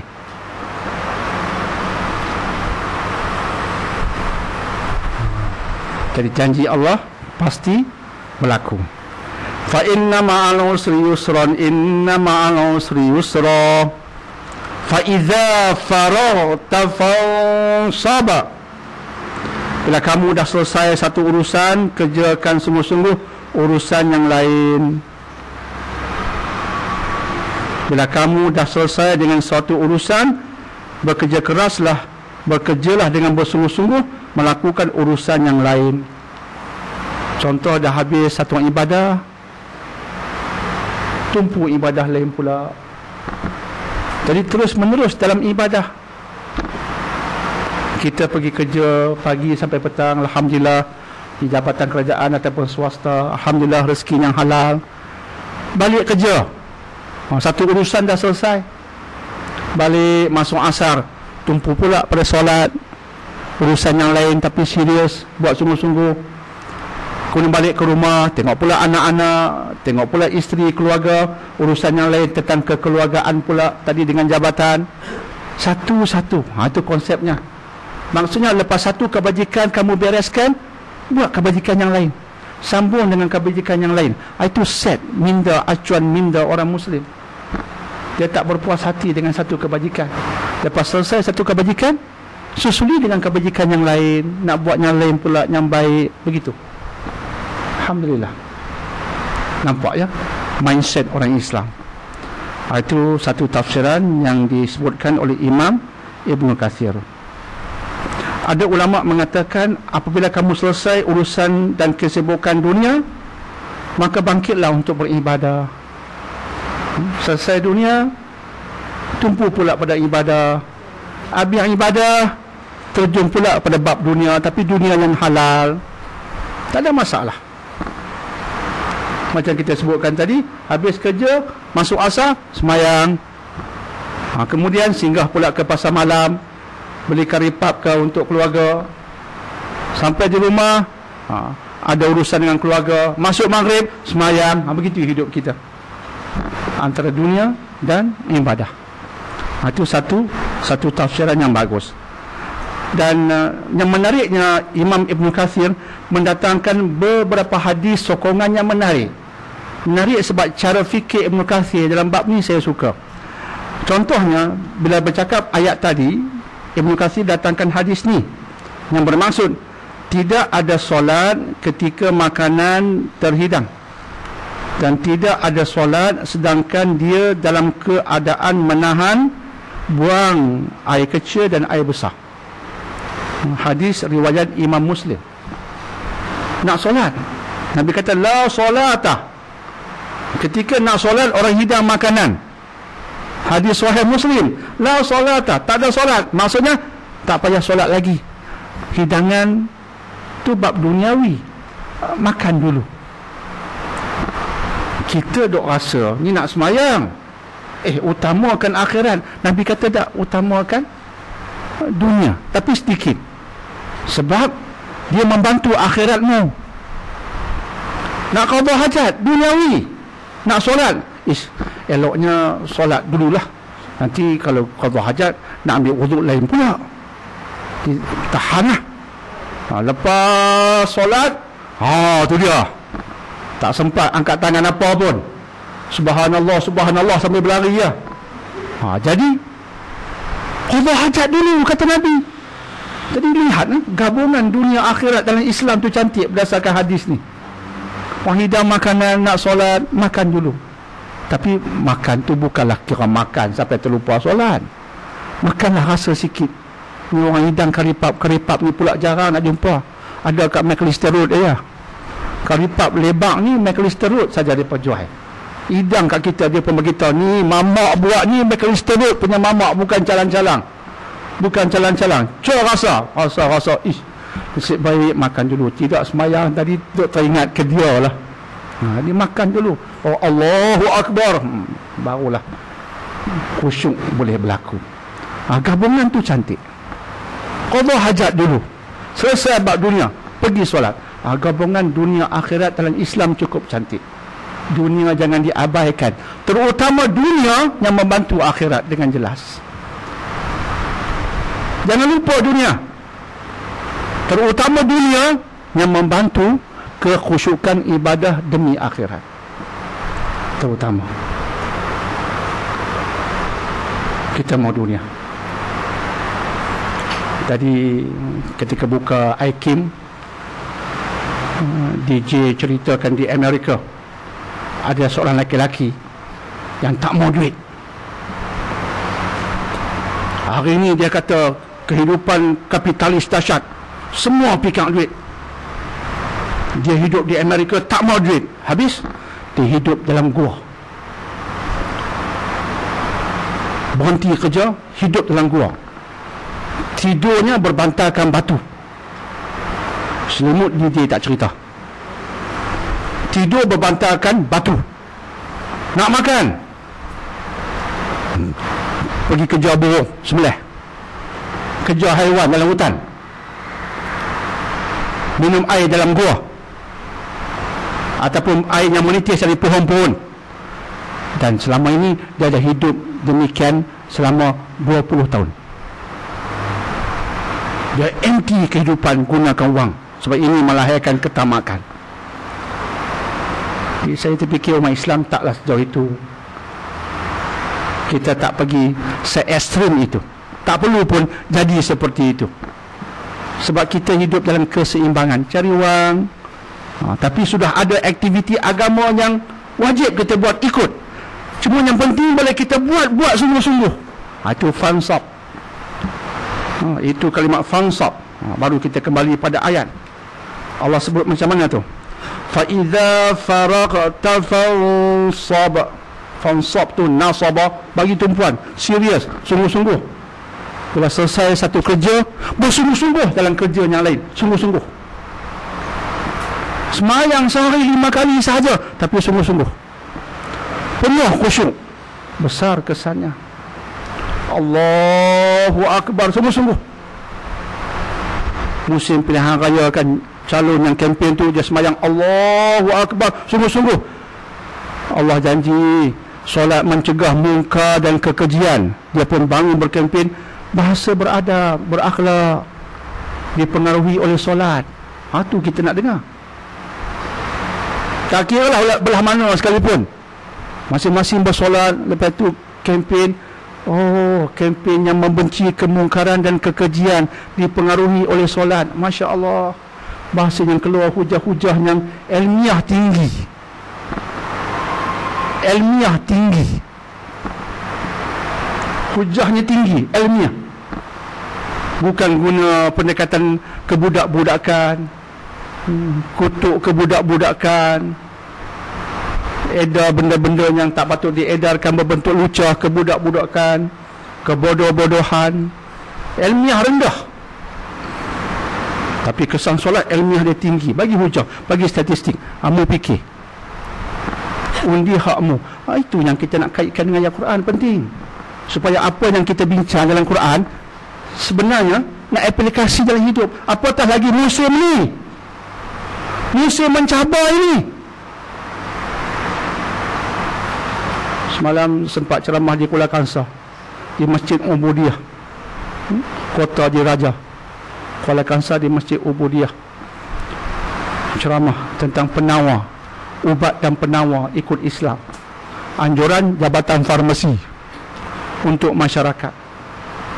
Jadi saya kata, biasa kalau jemputan lepas tarikh pilihan raya ditentukan, saya tolak. Tapi Jabatan Farmasi dah jemput saya lama, sebelum tarikh ditentukan saya datang. Tapi siapa jemput saya selepas tarikh pilihan raya, sebelum pilihan raya ada, saya tolak dengan senyuman. Saya memang tak pergi. Saya kata pada yang datanglah, Tok Imam, pasal apa doktor? Sebab musim ni setengah orang skru otak dia longgang. Diam mereka, diam. Tok Imam, Tok Siak semua dia. Sebab setengah orang di musim pilihan raya ni skru mereka jadi tak betul. Kita ceramah betul pun jadi tak betul. Tak apa, bagi selesai je dulu lah. Tapi Jabatan Farmasi dah jemput saya lama, kena main juga. Cerita bab penawar daripada Quran. Dan datang budak-budak sekolah, orang tua-tua pergi dekat kempen ceramah pilihan raya. Jadi itu senario saya nak cerita. Senario memberi kesan betul, dia mempengaruhi betul masyarakatnya, besar kesan dia. Sebab itu kita balik pada Quran, kita ulang. Kita di musim ni ingat, buat baik, lepas tu buat baik. Fa idza faraqta fansab. Selesai satu baik, solat, nak kempen, kempen baik juga. Lepas kempen yang baik, baca doa baik juga. Lepas tu balik berehat dengan doa baik juga. Besok pagi bangun subuh baik juga. Semua baik. Fa idza faraqta fansab wa ila rabbika farghab. Dan hendaklah tinggi harapanmu kepada Rabbmu, Tuhanmu. Allah kata farghab, bahasa Arabnya raghibah. Raghibah ni macam nak sungguh lah, nak sungguh. Allah guna kalimat raghibah, farghab, Maksudnya dengan Allah tu nak sungguh. Diterjemahkan dengan Allah itu harapan kita tinggi menggunung. Kalau kita minta doa tu, jangan minta sahaja. Sebab tu kita mau bukan baca doa, mau berdoa. Bukan baca permintaan, tapi meminta kepada ilahi. Baca tu macam tu, tapi kita mau dari hati kita, ya Allah, aku pohon kepadamu iman yang sejahtera. Minta sungguh-sungguh. Farghab. Dengan Tuhanmu tu tinggi harapan. Bila tinggi harapan, benda pelik boleh berlaku. Benda pelik boleh berlaku. Dalam buku The Power of Al-Quran disebutkan satu kisah yang ulama sejarah nukilkan dalam pelbagai kitab. Kisah tentang Panglima Islam yang sufi nama Al-Ala Al-Hadrami, pemimpin perang, bawa tentera Islam nak pergi ke Pulau Bahrain. Kafir menanti sana nak memerangi umat Islam. Mereka sampai di satu tempat padang pasir, nama dia Ad-Dahna. Sejarah menukilkan kawasan yang bernama Ad-Dahna ini tak pernah ada air. Maklumlah padang pasir, tak pernah ada rekod ada air di situ. Tiba-tiba bila Al-Hadrami dengan tentera sampai, spontan ribut berlaku. Unta lari, lintang pukang, unta terkejut lari, membawa bersama-samanya makanan minuman di belakang unta. Unta cabut lari bersama makanan dan minuman. Tentera Islam dah terkejut. Subhanallah, makanan minuman sudah hilang daripada kita. Allah Hadrami kata, tak apalah, kita duduk berehatlah, berkemah di sini, dan kita berdoa kepada Allah. Aku minta kepadamu, berdoa betul-betul ikhlas dari hatimu, minta sungguh-sungguh. Semua kita doa dari hati kita, minta Allah tolong kita. Tadi riwayat mengatakan doa-doa dan besok sampai besok pagi, malam bermalam di situ, besok pagi bangun subuh semua sembahyang dan berdoa. Doa tu sungguh-sungguhlah diceritakan. Tiba-tiba seorang menjerit. Dia kata apa? Air. Yang lain diam. Mereka tak percaya. Sebab Ad-Dahna tak pernah ada air. Sejarah Arab begitulah nukilannya. Semua tak dengar, buat tak dengar, doa sampai habis. Lepas selawat semua, alhamdulillah, baru dia tengok. Apa kamu kata? Air. Tengok-tengok, subhanallah, pancutan air di tengah Dahna yang tak pernah ada air. Kesan doa luar biasa berlaku. Semua kata Allahu Akbar, subhanallah. Unta tengok air patah balik belakang. Tadi unta kan cabut lari, unta pun dia tengok air, aku pun nak juga, dia pun patah balik. Alhamdulillah, makanan dapat balik. Dinukil oleh Ibnu Kathir, Ibnu Athir dalam kitab-kitab sejarah yang besar-besar. Mereka teruskan perjalanan sampai di lautan, nak menyeberangi lautan. Tengok-tengok kapal tak mencukupi, tentera ramai.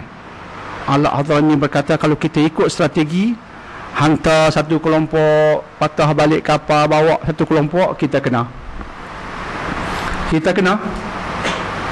Musuh tunggu balik sana ramai, kita hantar sikit-sikit, sampai kelompok yang sedikit belah sana, dia pun sembelih. Tak kena. Al-Hadrami kata, aku sebagai panglima, aku nak taktik ini, kita gunakan semua pergi serentak. Ya Allah, bagaimana ini lautan? Perlukan kapal, lautan dalam. Al-Hadrami cadangkan benda pelik. Kamu percaya pada Allah tak? Percaya. Minta doa pada Allah, dia tolong kita. Minta. Aku minta satu, bila kamu berdoa jangan sebut kosong. Ya Allah, ya Tuhanku, macam tu ya.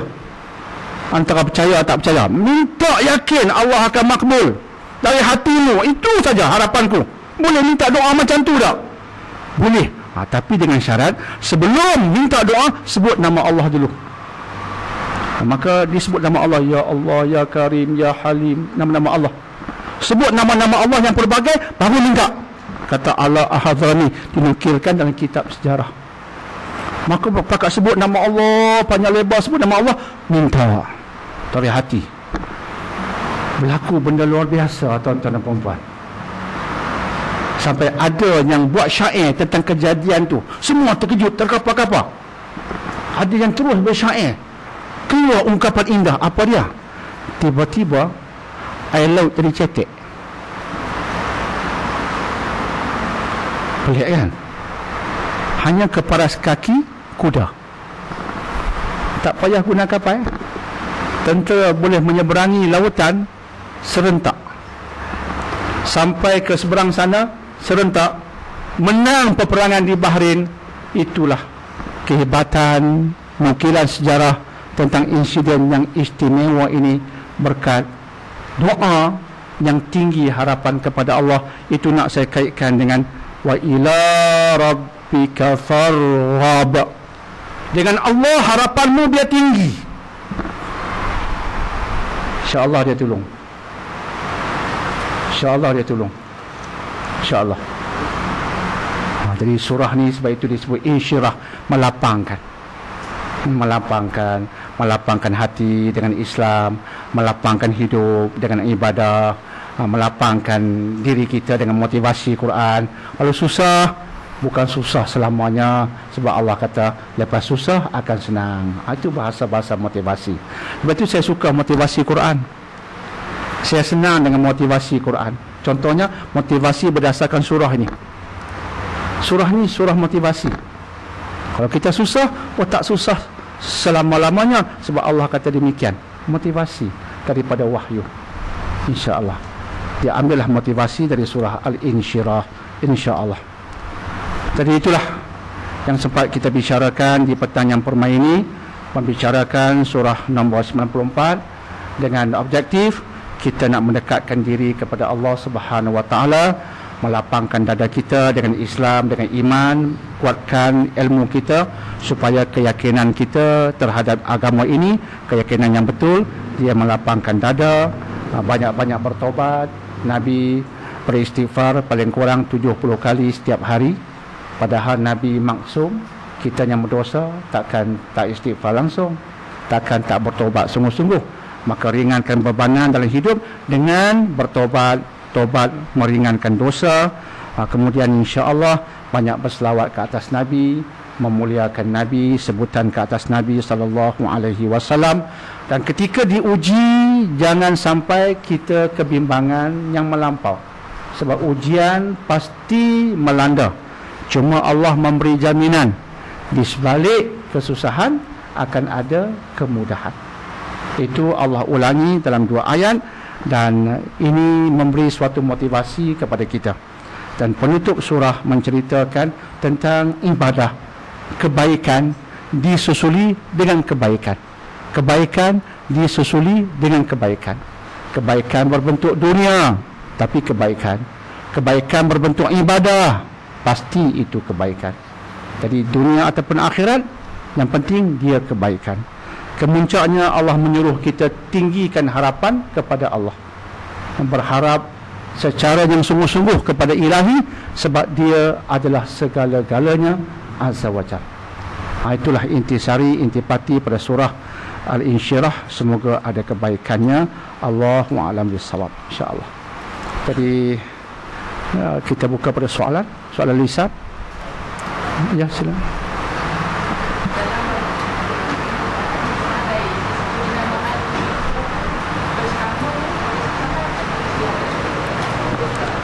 Bersamanya,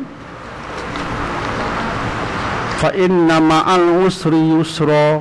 Kalimatnya betul disebutkan tadi. Allah guna kalimat ma'a, bahasa Arab ma'a, bersama. Jadi sesungguhnya bersama dengan kesusahan itu ada kesenangan. Tafsirannya ialah Allah jadikannya satu package, bukan terpisah. Jadi bersama itu ialah Allah letak susah dahulu, tapi bila ada susah dia mesti bersama. Itu maksudnya. Bila Allah letak susah dulu, bukan susah sahaja, dia lepas susah mesti ada, mesti digelukan. Glue tu bersama. Itu maksudnya susah dahulu, senang kemudian, bersama, satu package. Itu tafsirannya. Allahu a'lam. Ya, sila Rizal, tak ada soalan? Ya, saya memang takkan sabar, susah nak sabar. Betul, susah nak sabar, betul. Ya, sungguh kalimat yang popular sekarang, sabak saya pun ada perenggan, doktor. Sabak saya ni pun ada tahapnya. Jadi biasa kan, kalimat biasa kan. Tapi kena sabar. Tapi kena sabar. Sabar bukan mengalah. Sabar bukan menyerah kalah, tidak. Sabar mesti diserentakkan dengan usaha. Jadi bukan menyerah kalah, bukan mendiamkan diri, itu sabar hakiki, tidak. Kena berusaha. Kita sakit, cari ubat. Tapi ketika mencari ubat itu, jangan mengeluh, jangan memarahi Tuhan, tapi berikhtiar. Itu sabar. Sabar dengan melangkah, tapi melangkah dengan akhlak. Itu sabar. Ada orang dia melangkah, berusaha, tapi dengan mengutuk Tuhan, dengan mengutuk itu, mengutuk ini. Itu salah. Sabar artinya berusaha, tapi berusaha dengan tawakal, berusaha dengan jiwa yang menyerah kepada Allah. Itu usaha yang Allah redai, insya-Allah. Insya-Allah. Okey.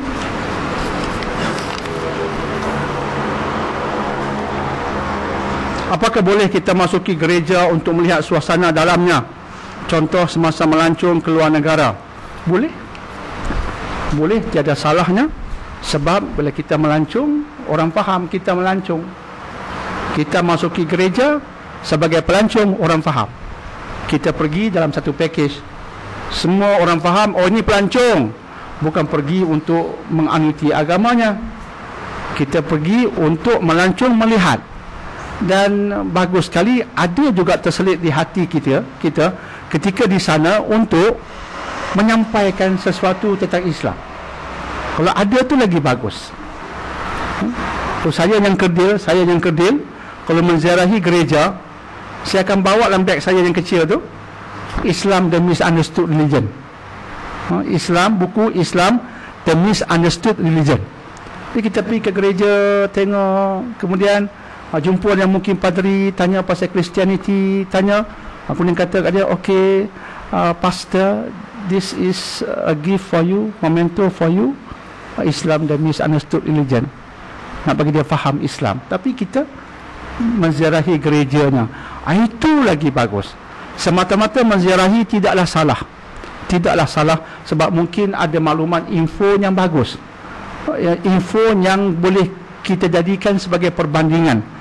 Kita masuk gereja, kita banding dengan masjid. Bila masuk gereja, kalau orang-orang setengah tu yang dia buat perbandingan, dia kata apa? Yang orang yang sudah pergi ke dua tempat, dia beza di sudut apa? Bila masuk masjid, dia kata apa?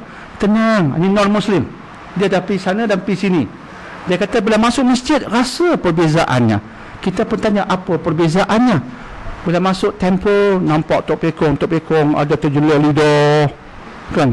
Ada yang perut buncit. Allah, dia kata tak tenang jiwa. Dia orang bagi tahu, kan? Ada setengah kan patung berhala tu perut buncit. Ni Tuhan kaya, ni Tuhan kenyang, dia nak hidup kenyang, sembah Tuhan ni. Tengok perut dia. Dia ada yang kata tak tenang lah tengok Tuhan macam ni, berhala macam ni. Pergi gereja, dia pun ada jugalah Jesus Christ-nya, Virgin Mary-nya, dia ada patung-patung juga. Masuk masjid lapang, tak ada patung, gambar Nabi Muhammad pun tak ada, gambar Allah lagi tiada. Ini betul-betul lapang, tak ada langsung penekanan kepada benda luaran ini, betul-betul spiritual. Komen dia, bila kita pergi gereja, kita banding dengan masjid, kita nampak subhanallah, damainya masjid kita, ya. Jadi bagus tu. Perbandingan tu bagus. Tapi kita tambah lagi, mungkin nak sampaikan juga Islam pada mereka. Tapi bukan sampai dalam bentuk nak ceramah ke, bagi hadiah buku Dr. Zakir Naik dan sebagainya, Ahmad Didat dan seumpamanya. Itu bagus, insya-Allah. Ya? Allahuakbar. Tapi boleh. Umar Al-Khattab pernah ke gereja, insya-Allah.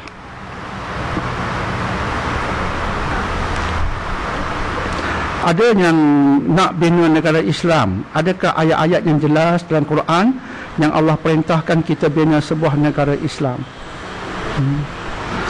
Negara Islam satu ungkapan yang kita sebut.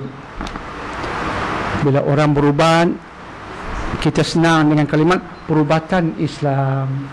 Tak siapa timbulkan isu. Perubatan Islam. Doktor, saya kena campak kecil, boleh tak ubati saya dengan perubatan Islam? Selesa pula. Kalau sebut negara Islam setengah sensitif. Ada tak dalam Quran dan Sunnah?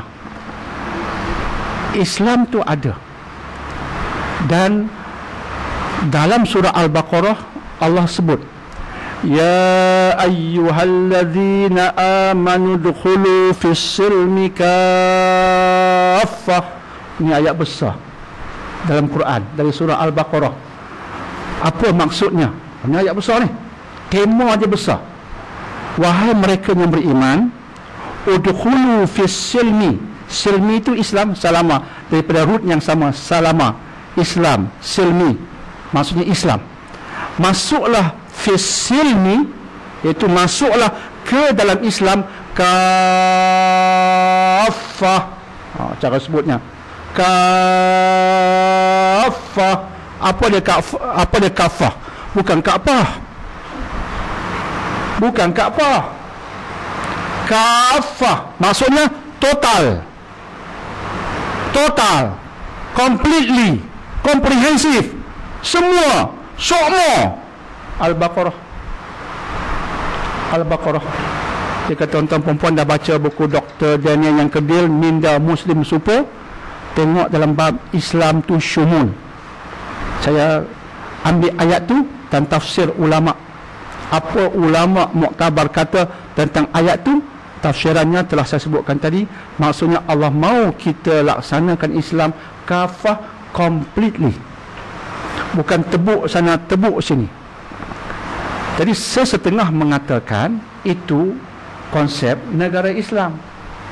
Sebuah negara yang mematuhi ayat ini, iaitu melaksanakan Islam kafah. Di penjuru politiknya, ajarannya Islam.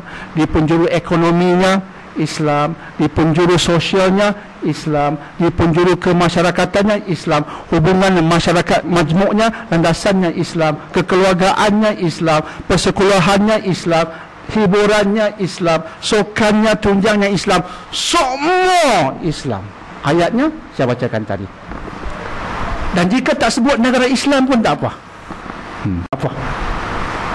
Jangan sebut negara Islam, boleh tak? Boleh. Habis nak sebut apa? Sebut negara, cubalah negara Malaysia. Negara Malaysia yang tercinta. Okey dah. Tak sebut Islam tak apa, tak apa. Sebut negara Malaysia yang tercinta. Tapi penghayatannya apa? Yang penting isi. Kalimat-kalimat ni tak payah. Macam Penang kita bincang, masa saya ahli majlis nak bincang nama hospital Islam. Saya kata boleh tak buang Islam tu? Saya pun tak mahu. Boleh tak buang kalimat Islam tu? Tulis hospital nama apa? Hospital Pulau Pinang ke? Boleh tak buang Islam tu? Yang penting isinya ikut nas agama Islam. Nama tu takut bu nama Islam, tengok-tengok loh, misi kasar kata Islam, tapi misi jerawat muka macam jebon begitu. Apa nama masjid? Tulis Islam. Takut juga saya. Boleh tak jatah agama buang Islam ni, boleh tak? Boleh ikut Dr. Daniel, boleh. Ada pula sokongan. Saya setuju dengan pandangan. Okey, bagus sangat.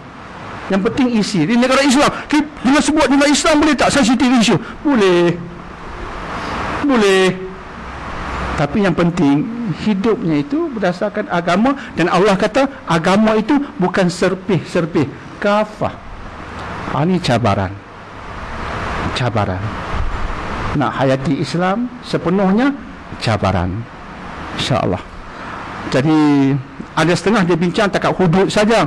Saya berkata macam ni, tak usah sebut semua itu. Yang penting kita nak hayati Islam ni sepenuhnya, kita jaga adab, jaga akhlak, dan itu hari ni kefahaman itu lebih penting daripada kita tekan potong tangan, potong. Itu untuk penjenayah. Kita bukan nak menghasilkan penjenayah, tapi jika ada penjenayah, adalah hukum agama, kita beriman. Tapi yang nak kita hasilkan insan beradab, berakhlak, sehingga bab-bab jenayah itu tak wujud. Itu harapan kita. Macam berlaku zaman Nabi, ya Rabbi, turun ayat tentang arak. Nabi tak payah pergi rumah sahabat, Assalamualaikum, tengok bawah kaki ada tuang arak lagi tak. Nabi tak payah pergi ziarah. Sahabat dengan iman tu dengar wahyu haram arak, tangan dia ambil tuang arak di jalan-jalan di Madinah. Tengok riwayat mengatakan ketika itu basah jalan. Basah jalan, hujan tak turun, bukan hujan, arak dituang. Nabi baca ayat dia. Kemudian ada sahabat dengar, sahabat pergi ke setiap rumah. Ya sahabatku, ayat baru turun, ya ayyuhallazina amanu. Pergi sana pula. Mereka seorang-seorang bawa arak tuang. Nabi tak kata, okey, aku kena wujudkan polis pergi tengok rumah sahabat, kok ada duk simpan arak sikit. Tak bimbang dah, polis di hati dah main peranan. Jenayah tak berlaku. Tapi jika berlaku, undang-undang kena ada. Sebab tu bila saya pun dalam kelas-kelas tak sebut bahawa hudud-hudud semua, tak sebut, tak perlu sebut. Yang kita nak sebut itu ialah kecantikan Islam, kemunian Islam, akhlak Islam, pekerti Islam, peribadi Islam, ilmu Islam, ibadah, solat. Itu akan menghasilkan orang baik-baik, bukan penjenayah. Ada setengah dia terlebih tentu, menambahkan kekeliruan. Jadi tapi kemuncaknya kita mengislam sepenuhnya. Kita boleh fahamkan negara Islam. Jadi yang penting Islam sepenuhnya. Tak sebut negara Islam pun tak apa. Ayatnya berbunyi seperti yang saya sebutkan tadi, insya-Allah ya. Kita bercakap berdasarkan ayat Quran dan tafsirannya. Itu yang penting, insya-Allah.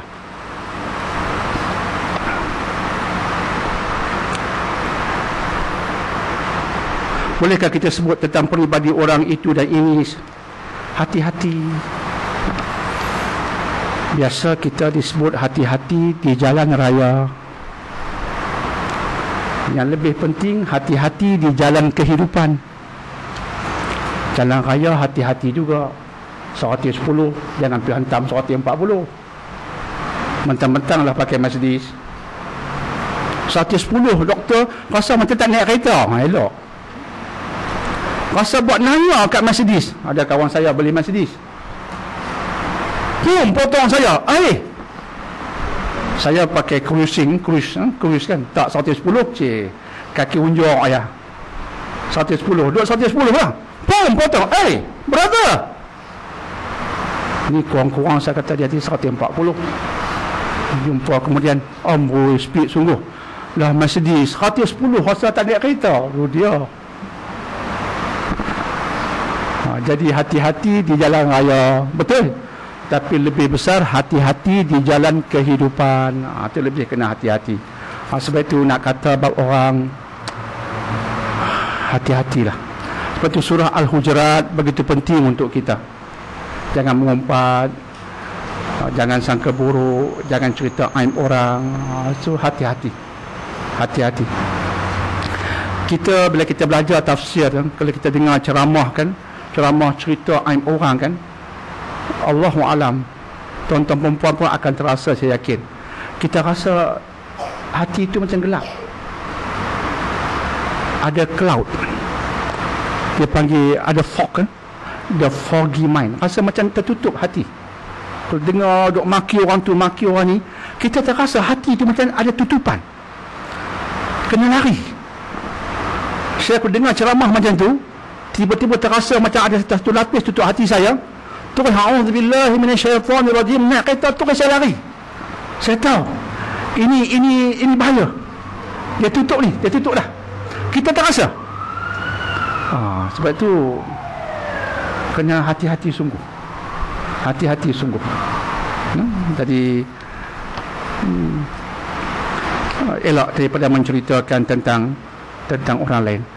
Sempat tak tengok TV Hijrah? Ni TV Hijrah ya. Minggu ni tak mau sebut pakai apa, tapi bicara.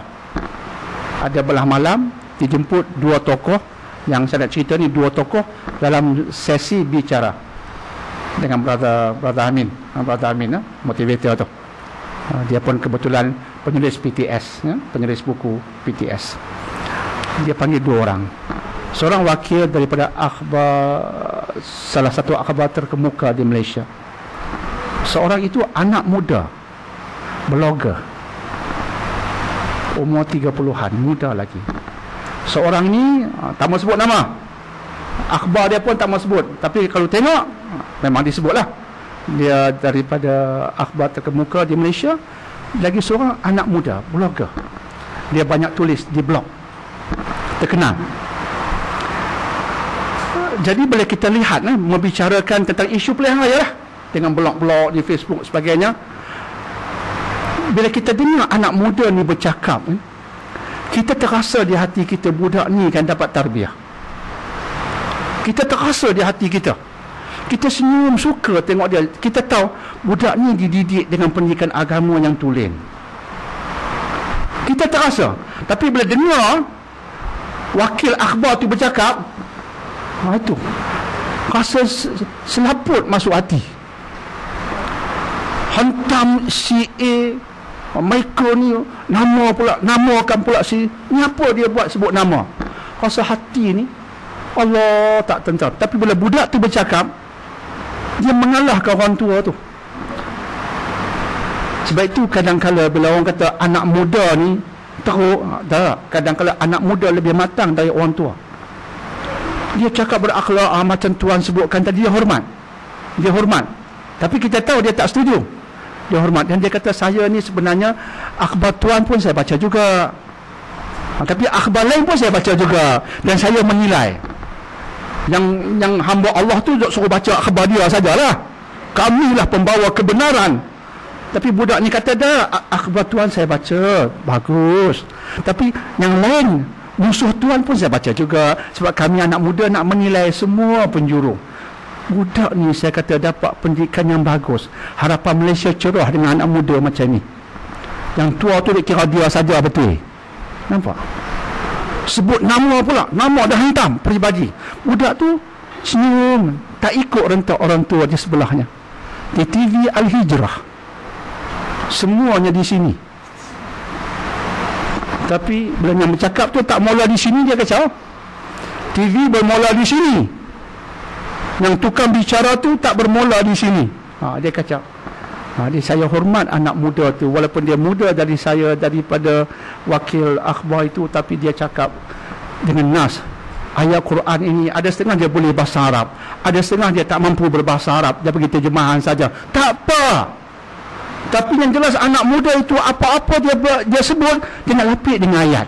Saya cakapnya berdasarkan ayat ini, maksudnya tak apa, tak mampu sebut ayat yang Arab tu, tapi dia faham maksudnya. Okey.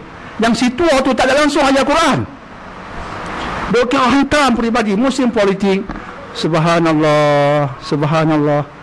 Anak muda macam tu kalau ada lah ramai kan, cerah masa depan kita.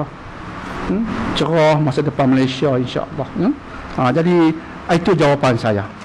Saya tak kira belah mana, tapi jangan lupa adab-adab agama.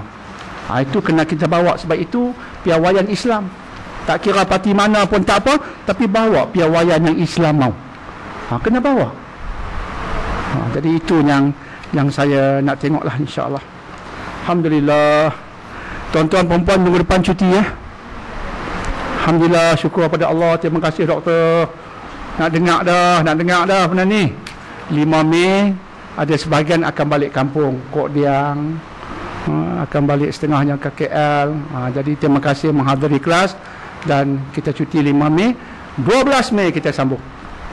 Ahad berikutnya 5-7, 12 Mei kita sambung. Alhamdulillah, lepas tu dah tahulah siapa menang siapa kalah. Siapa menang siapa kalah pun Dr. Jenia dia macam ni juga. Dua atas kursi ni qala Allah Ta'ala fil kitabil aziz. Tak jadi dok macam ni juga cerita tafsir Quran. Kita datang macam ni juga, tak kira siapa menang, kita bincang wahyu Allah. Itu yang bagusnya dengan kelas ni. Tak kira siapa menang, insya-Allah. Jadi terima kasihlah atas perhatian dan semoga Allah berkati negara kita yang kita cintai, dan semoga insya-Allah yang boleh mengundilah dengan cara jujur lagi beramanah. Semoga diberkati Allah Subhanahu wa taala. Apa-apa yang baik daripada Allah, yang kurang kelemahan saya sendiri. Aku qauli hadza wa astaghfirullah li wa lakum. A'udzu billahi minasyaitonir rajim. Bismillahirrahmanirrahim. Alhamdulillahirabbil alamin wassalatu wassalamu ala asyrafil anbiya'i wal mursalin sayyidina Muhammadin wa ala alihi wa sahbihi ajmain. Rabbana la tuzigh qulubana ba'da idh hadaytana wa hab lana min ladunka rahmatan innaka antal wahhab. Rabbana atina fid dunya hasanah wa fil akhirati hasanatan wa qina adzabannar.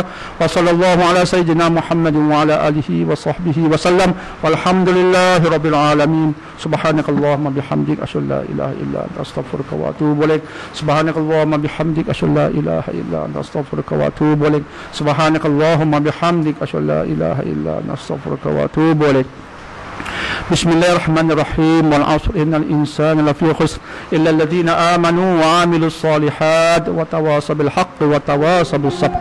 Wassalamualaikum warahmatullahi wabarakatuh.